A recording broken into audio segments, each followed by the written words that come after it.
आजकल सुभाष बहुत परेशान रहने लगे हैं। शायद इसीलिए पत्नी से नजरें चुराने लगे हैं और ज़्यादातर समय ऑफिस में बिताते हैं। सब कुछ तो है उनके पास। वैसे तो दुख होने का उनके पास कोई कारण नहीं है, परंतु घर वालों के आचरण और व्यवहार से वे बहुत दुखी रहते हैं। जिस प्रकार का घर परिवार वे चाहते थे वैसा उन्हें नहीं मिला।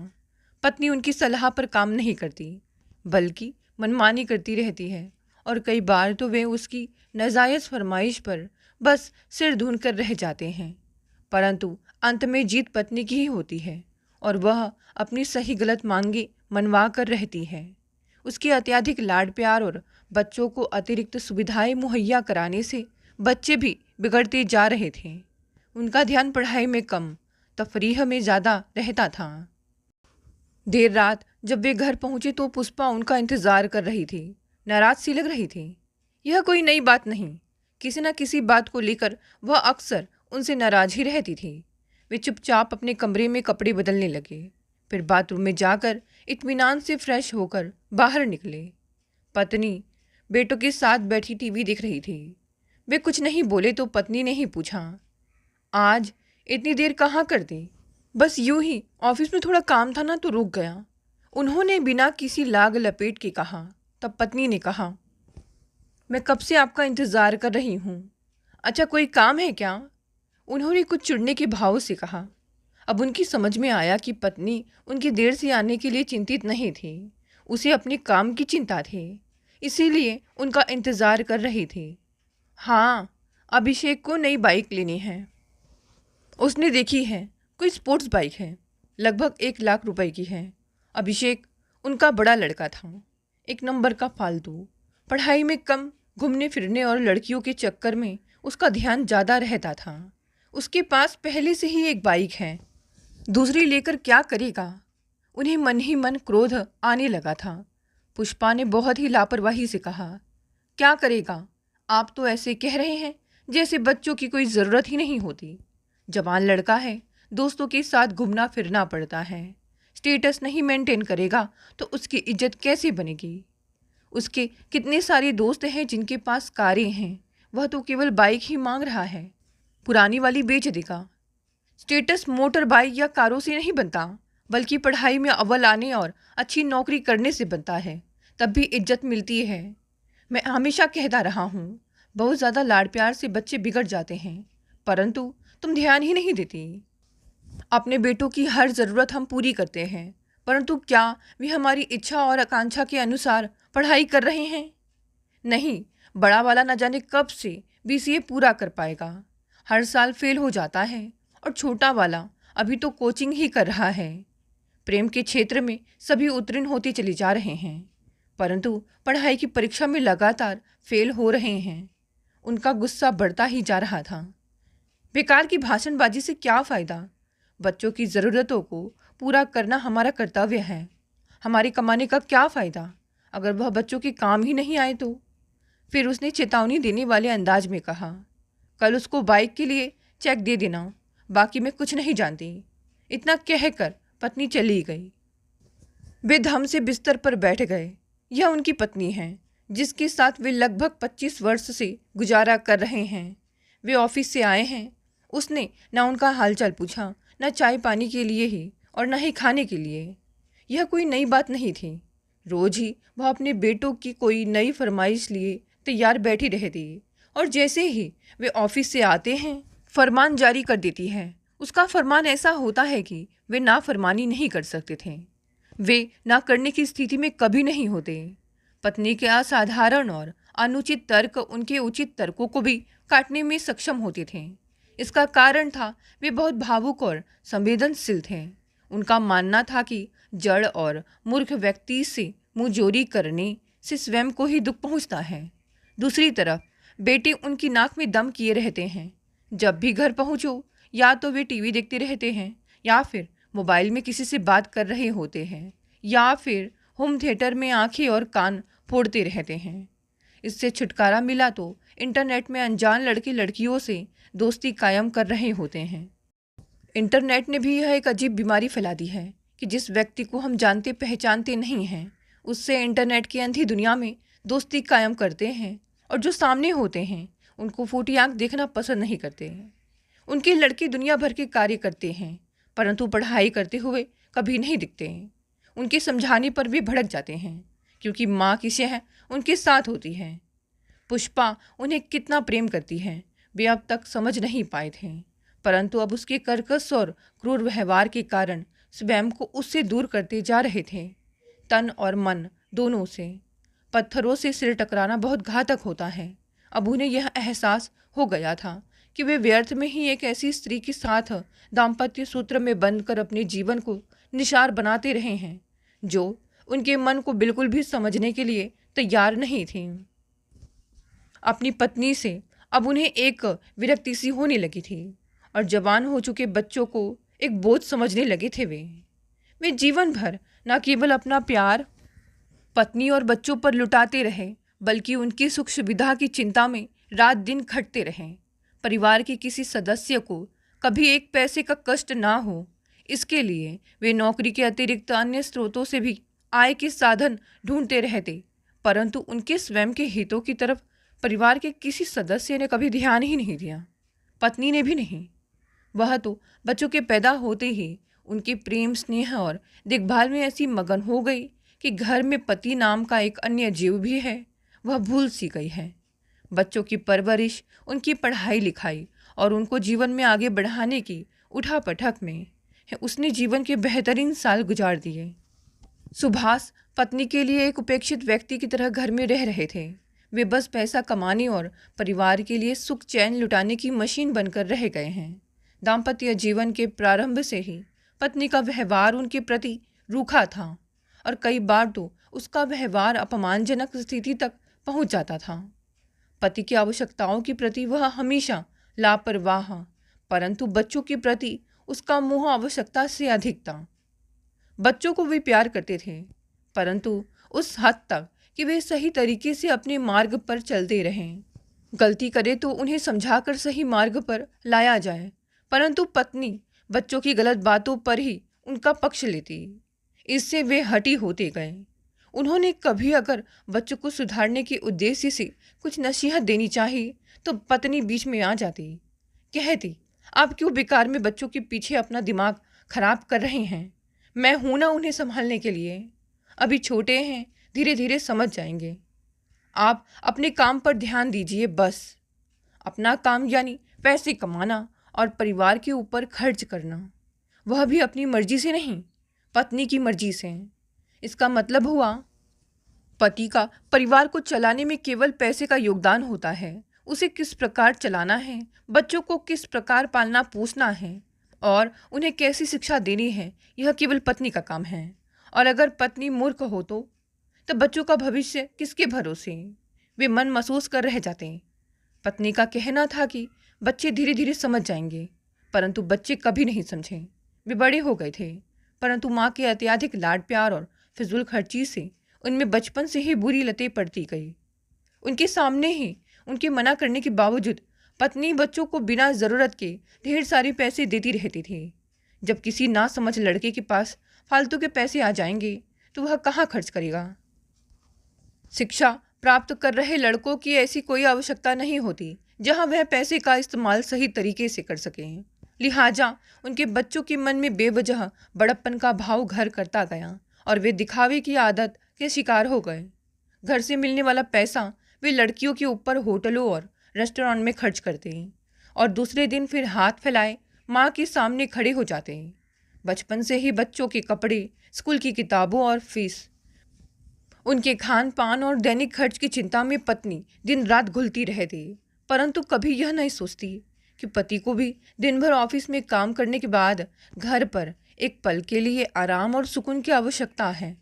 उनके जीवन में आर्थिक संकट जैसी कोई स्थिति नहीं थी, परंतु अगर कभी कुछ पल या एक आध दिन के लिए ऐसी स्थिति उत्पन्न होती तो उन्होंने बहुत शिद्दत से इस बात को महसूस किया था कि पत्नी का मुंह तब टेढ़ा हो जाता था।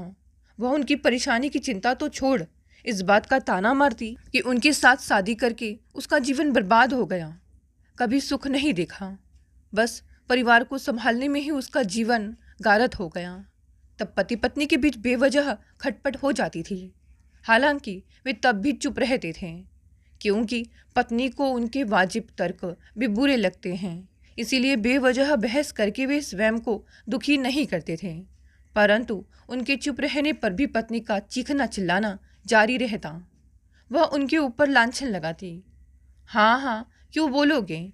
मेरी बात आपको बुरी लगती है ना? जवाब देने में आपकी जबान कट जाती है। दिन भर ऑफिस की लड़कियों के साथ मटर गश्ती करते रहते हो ना, इसीलिए मेरा बोलना आपको अच्छा नहीं लगता। पत्नी की इस तरह की जली कटी बातों से वे कई दिनों तक व्यथित रहते। खैर, परिवार के लिए धन संपत्ति जुटाने उनके लिए कोई बड़ी मुसीबत कभी नहीं रही। वे उच्च सरकारी सेवा में थे और धन को बहुत ही व्यवस्थित ढंग से उन्होंने निवेश कर रखा था, और अवधि पूरी होने पर अब उनके निवेशों से उन्हें वेतन के अलावा अतिरिक्त आय भी होने लगी थी। जैसे जैसे बच्चे बड़े होते गए, उनकी ज़रूरतें बढ़ती गई। उसी हिसाब से उनका वेतन और अन्य आय के स्रोत भी बढ़ते गए। संपन्नता उनकी चारों ओर बिखरी हुई थी, परंतु प्यार कहीं नहीं था।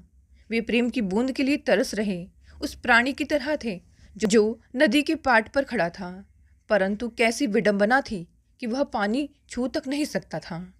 पत्नी के कर्कश स्वभाव और बच्चों के प्रति उसकी अति व्यस्तताओं ने सुभाष को पत्नी के प्रति उदासीन कर दिया था। उधर छोटा बेटा भी अपने भाई से पीछे नहीं था। बड़े भाई की देखा देखी उसने भी बाइक की मांग पेश कर दी थी। दूसरे दिन उसे भी बाइक खरीद कर देनी पड़ी। ये कोई दुखी करने वाली बात नहीं थी, परंतु उन्होंने पत्नी से कहा, लड़कों को बोलो थोड़ा पढ़ाई की तरफ भी ध्यान दिया करें, कितना पिछड़ते जा रहे हैं। साल दर साल फेल होते हैं, ये उनके भविष्य के लिए अच्छी निशानी नहीं है। पत्नी ने रूखा सा जवाब दिया। आप उनकी पढ़ाई को लेकर क्यों परेशान होते रहते हैं? उन्हें पढ़ना है पढ़ लेंगे, नहीं तो कोई काम धंधा कर लेंगे।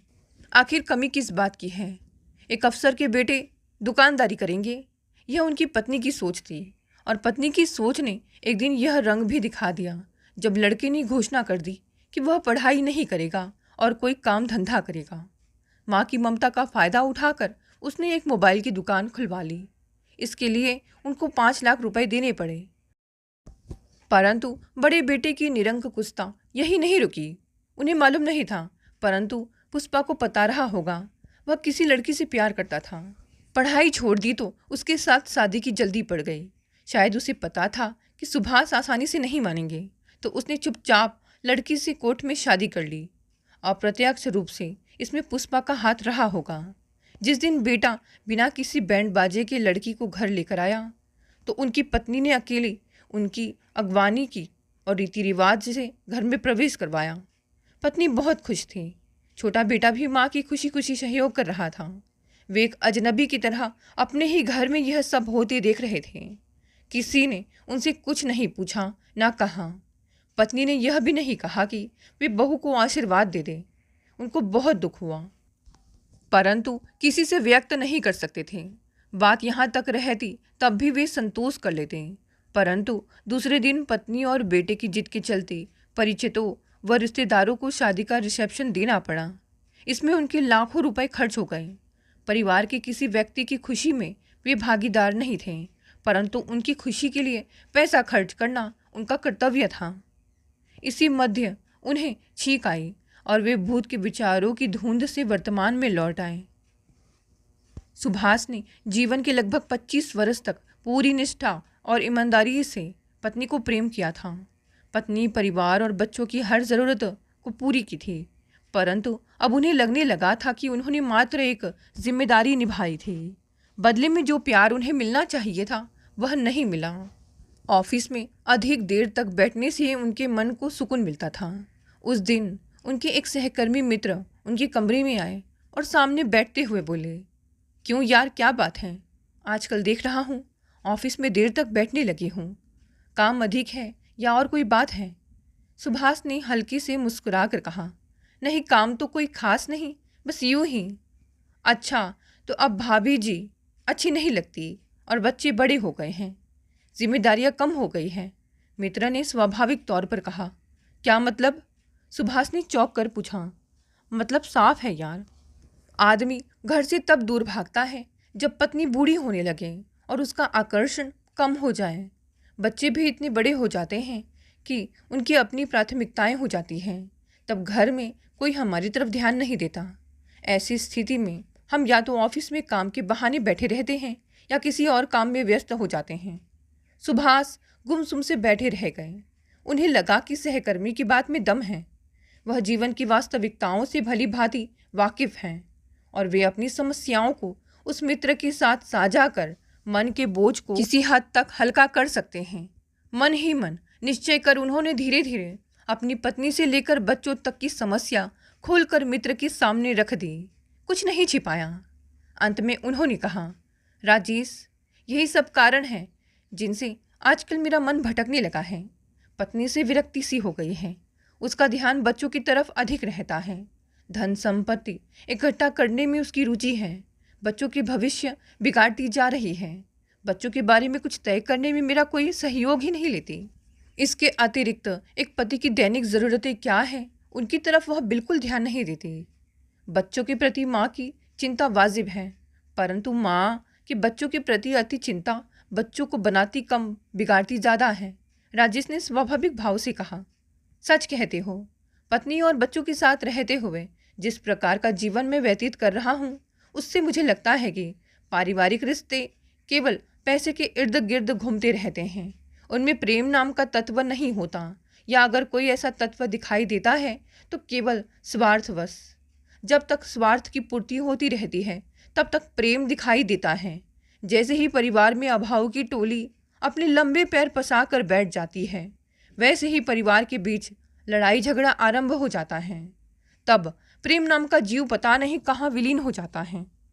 परिवार में इस तरह की छोटी मोटी बातें होती रहती हैं, परंतु मन में गांठ बांधकर इनको बड़ा बनाने का कोई औचित्य नहीं होता। राजेश ने समझाने के भाव से कहा, देखो, मैंने अपने मन में कोई गांठ नहीं बनाई है। अब तक हर संभव कोशिश की कि पत्नी के साथ सामंजस्य बिठा सकूं, बच्चों को उचित मार्गदर्शन दे सकूं, परंतु पत्नी के हठधर्मी के आगे मेरी कोई नहीं चलती। मैं जैसे अपने ही घर में कोई पराया व्यक्ति हूँ। मेरी अहमियत केवल यही तक है कि मैं उनके लिए पैसा कमाने की मशीन हूँ। इससे मेरे मन को ठेस पहुँचती है। बच्चे तो कई कई दिन तक मुझसे बात ही नहीं करते। मैं उनसे आत्मीयता से बात करने की कोशिश करता हूँ, तब भी मुझसे दूर रहते हैं। हर ज़रूरत के लिए वे माँ के पास जाते हैं। बड़ा तो जैसे तैसे अब अपने सही गलत मार्ग पर चल रहा है। अपनी मर्जी से शादी की, खुश रहे, परंतु छोटा अभी किसी कोर्स के लिए क्वालिफाई तक नहीं हो पाया है। हर बार एंट्रेंस एग्ज़ाम में फेल हो जाता है। दिन भर घूमता रहता है। पता नहीं क्या करने का इरादा है। उसकी हरकतों से मुझे ना असीम कष्ट पहुंचता है। सुभाष, तुमने कभी भाभी जी के स्वभाव का विश्लेषण करने का प्रयत्न किया या जानने की कोशिश की कि वे क्यों ऐसी हैं? राजेश ने पूछा। बहुत बार किया। कई बार तो उससे ही पूछा, तुम क्यों इतनी चिड़ी चिड़ी हो? जब देखो तब गुस्से में रहती हो। तुम्हें क्यों हर वक्त सबसे परेशानी रहती है? तब वह भड़क कर बोली, कौन कहता है मैं चिड़ी चिड़ी रहती हूँ? सदा गुस्से में रहती हूँ। मेरे स्वभाव में क्या कमी है? आपको ही मेरा स्वभाव अच्छा नहीं लगता तो मैं क्या करूँ? बाद में मैंने उसके मायके में पता किया तो पता चला कि वह जन्म से ही ऐसी चिड़चिड़ी, गुस्सैल और जिद्दी थी। तुड़ना फुड़ना उसका स्वभाव था। मनमानी करके अपनी सही गलत बातें माँ बाप से मनवा लेती थी। उसी चरित्र को आज भी वह जी रही है। अब उसमें क्या परिवर्तन आएगा? मैं कुछ हद तक तुम्हारी समस्या समझ सकता हूँ। तुम्हारे परिवार की यह स्थिति पत्नी के स्वार्थी और कर्कश स्वभाव के कारण है। ऐसी पत्नी दूसरों को उपेक्षित करके स्वयं ऊंचा रख कर देखती है। उसके लिए उसका स्वर और बच्चे ही अहम होते हैं। ऐसी स्त्रियों का अनुपात हमारे समाज में कम है, फिर भी उनकी संख्या कम नहीं है। इस तरह की पत्नियां अपने पतियों का जीवन ही नहीं, पूरे ससुराल वालों का जीना दुश्वार किए रहती हैं। मुझे लगता है भाभी जी ऐसे ही चरित्र वाली महिला हैं। इस तरह की स्त्रियां चोट खाकर भी नहीं संभलती। तब फिर परिवार में सामंजस्य बनाए रखने और खुशियों को जिंदा रखने का क्या उपाय है? सुभाष ने पूछा। बहुत आसान है मेरे भाई। जब घर परिवार में पत्नी और बच्चों से खुशियां ना मिले तो आदमी अपनी जिम्मेदारियों को निभाते हुए खुशी तलाश कर सकता है। वह कैसे? उन्होंने अपनी जिज्ञासा व्यक्त की। तुम अपनी पारिवारिक जिम्मेदारियों को निभाते हुए परिवार को भी खुश रख सकते हो और स्वयं के लिए मन की खुशी भी तलाश कर सकते हो। राजेश ने रहस्यमयी तरीके से कहा। मन की खुशी कैसी होती है? सुभाष की उत्सुकता बढ़ती जा रही थी। राजेश के सामने वे एक बच्चा बन गए थे। राजेश ने एक शिक्षक की तरह उन्हें समझाया, खुशियाँ केवल भौतिक चीज़ों से नहीं मिलती, ये मनुष्य के मन में भी होती है, बस हम उन्हें पहचान नहीं पाते। मन की खुशियाँ कैसे तलाश की जा सकती हैं? वे जानने के लिए उतावले हो रहे थे। ऐसी खुशियाँ हम अपनी रुचि और शौक के मुताबिक कार्य करके प्राप्त कर सकते हैं। प्रत्येक मनुष्य स्वभाव से कलाकार होता है, उसके चरित्र में रचनात्मकता होती है, परंतु जीवन की आपाधापी और परिवार के चक्कर में घन चक्कर बनकर वह अपने आंतरिक गुणों को भुला बैठता है। अगर हम अपने आंतरिक गुणों की पहचान कर लें तो हर व्यक्ति कुछ बन सकता है। तुम बताओ, तुम्हारी रुचियाँ कौन सी हैं? सुभाष सोचने लगे, फिर कहा, अब तो जैसे मैं भूल ही गया हूँ कि मेरी रुचियाँ और शौक क्या हैं। परंतु विद्यार्थी जीवन में कविताएं लिखी थी और कुछ चित्रकारी का भी शौक था। राजेश ने उत्साहित होकर कहा, बस यही तो है तुम्हारे आंतरिक गुण। तुमको बहुत अधिक उलझने की आवश्यकता नहीं है। बस तुम फिर से लिखना शुरू कर दो और पेंसिल लेकर कागज पर आकार बनाना आरंभ कर दो। फिर देखना कैसे तुम्हारी कला और लेखन में निखार आता है। तुम अपने परिवार के सभी कष्ट और दुख भूलकर स्वयं में इतना मगन हो जाओगे कि चारों तरफ तुमको खुशियाँ ही खुशियाँ बिखरी नजर आएंगी। सुभाष राजेश की बात से सहमत थे। मुस्कुराते हुए कहा, धन्यवाद राजेश, तुमने मुझे सही रास्ता दिखाया। अब मैं परिवार के बीच भी खुशियाँ ढूंढ लूँगा। अरे, मैंने तुम्हें कोई रास्ता नहीं दिखाया। प्रत्येक व्यक्ति को खुशियों की मंजिल का पता होता है, बस परिस्थितियों के भंवर में फंसकर वह अपना सही मार्ग भूल जाता है। मैंने तो केवल तुम्हारी सोती हुई बुद्धि को जगाने का कार्य किया है। उस रात पलंग पर लेटे लेटे उन्होंने पत्नी से सवाल किया, क्या तुम इस बात पर विश्वास करती हो कि एक व्यक्ति किसी को उम्र भर एक ही जैसा प्यार कर सकता है? यह कैसा सवाल है? हम सभी एक दूसरे को प्यार करते हैं, इसमें कौन सी नई बात है? वह दूसरी तरफ करवट बदल कर बोली। सुभाष तड़प कर रह गए। उससे बात करना व्यर्थ था। हर बात को वह उल्टे तरीके से लेती है, कभी प्यार से उनकी बात को समझने की कोशिश नहीं करती।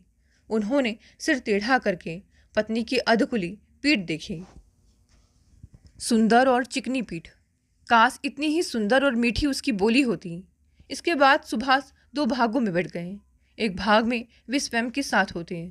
उन्होंने कागज, कलम और पेंसिल हाथों में पकड़ ली। अपनी भावनाओं को अक्षरों और चित्रों के माध्यम से व्यक्त करने लगे।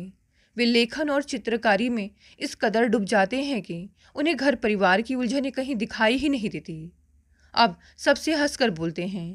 पत्नी को आश्चर्य होता, जो आदमी हमेशा दुखी परेशान रहता था वह खुश कैसे रहने लगा है। इस बात से पत्नी की चिंता में बढ़ोतरी हो गई। दूसरे भाग में उनका परिवार था, जहां बाढ़ के पानी की तरह हलचल थी। तीव्र वेग था जो सब कुछ अपने साथ बाहर ले जाने के लिए बेताब था। बाढ़ के बाद की तबाही का मंजर उनकी आंखों के सामने अक्सर गुजर जाता, परंतु अब वे असमर्थ थे। बच्चे इतने निरंकुश हो चुके थे कि बड़े बेटे ने सड़क दुर्घटना में अपनी नई बाइक का कबाड़ा कर दिया था। खुद जख्मी हो गया था और हज़ारों रुपए इलाज में खर्च हो गए थे। इंश्योरेंस का पैसा अभी तक नहीं मिला था, लेकिन जैसे ही ठीक होकर घर आया तुरंत दूसरी बाइक की मांग करने लगा। सुभाष को अपनी खुशियों का पता चल गया था। उन्होंने बिना ना नुकुर के पत्नी के हाथ में पैसा रख दिया। पुष्पा बड़ी हैरान थी। पहले तो वे पैसा इतनी आसानी से नहीं देते थे, आजकल उनको क्या हो गया है वह कुछ समझ नहीं पाती।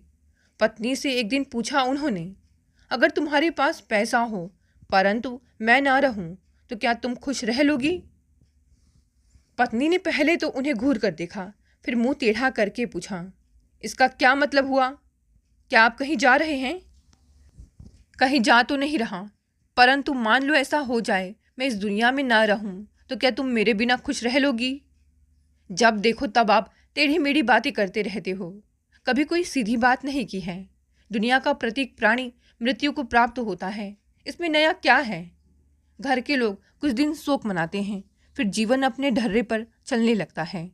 पत्नी व्यवहारिक बात कर रही थी, परंतु उसकी बातों में रिश्तों की कोई मिठास नहीं थी। उसमें भावुकता और संवेदनशीलता नाम की कोई भी चीज़ नहीं थी। वह एक जड़ वस्तु की तरह व्यवहार कर रही थी। धीरे धीरे पति पत्नी के बीच एक संवादहीनता की स्थिति उत्पन्न होती जा रही थी। घर के लोगों से माथापच्ची करने के बजाय वे अब अधिकतर समय लेखन में व्यतीत करते। चित्रकारी में उनका हाथ सध गया था और कागज कलम छोड़कर अब वे कैनवास पर रंग बिखेरने लगे थे। उनके रंगों में अधिकतर खुशियों के रंग होते थे। यह सत्य है कि जो व्यक्ति अंदर से दुखी होता है वह दूसरों को खुशी बांटने में कंजूसी नहीं करता। कुछ दिन बाद राजेश ने पूछा, अब तुम कैसा महसूस कर रहे हो? बहुत अच्छा। तुम्हारी सलाह ने मुझ पर जादू सा असर किया है। मैं मन लगाकर अपनी रुचि के मुताबिक लेखन और चित्रकारी में व्यस्त रहता हूँ। परिवार के लोग अपने अपने जोड़ तोड़ में लगे रहते हैं। मैंने उन सबको उनके हाल पर छोड़ दिया है।